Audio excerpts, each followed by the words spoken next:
Title: The Story of the Strand of Grass. Author: Miruna Ciucă.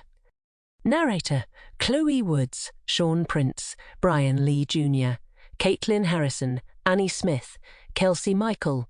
Spring was in the air. The tender rays of springtime sun were trying to awaken the still sleeping forest with their gentle touch.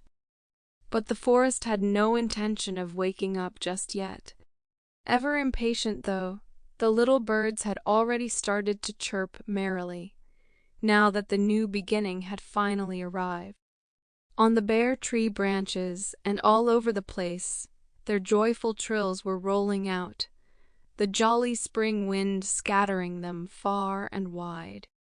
From beneath the cover of dry leaves, in response to the buzzing going on up in the air, voices could be heard just as cheerful, the voices of flowers eagerly waiting to spring up above the ground.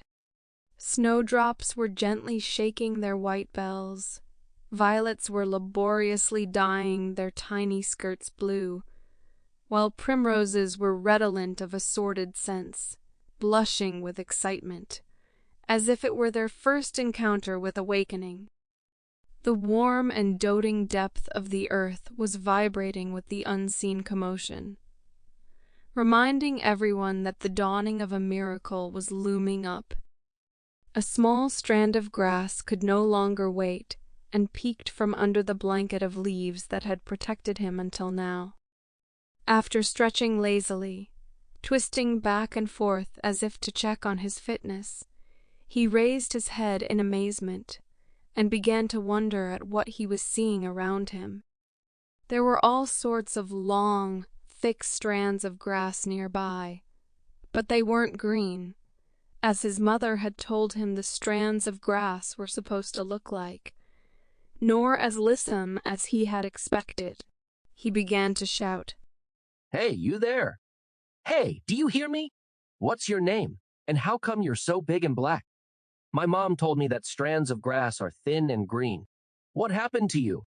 A single tree in those woods who had been awake for some time retorted to the little strand of grass, "Why are you speaking so loudly?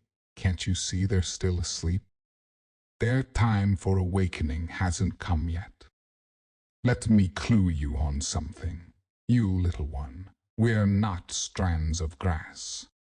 We are trees, and that is why we look so dark." Trees? Now, that's really something. No one told me about this. Sample complete. Ready to continue?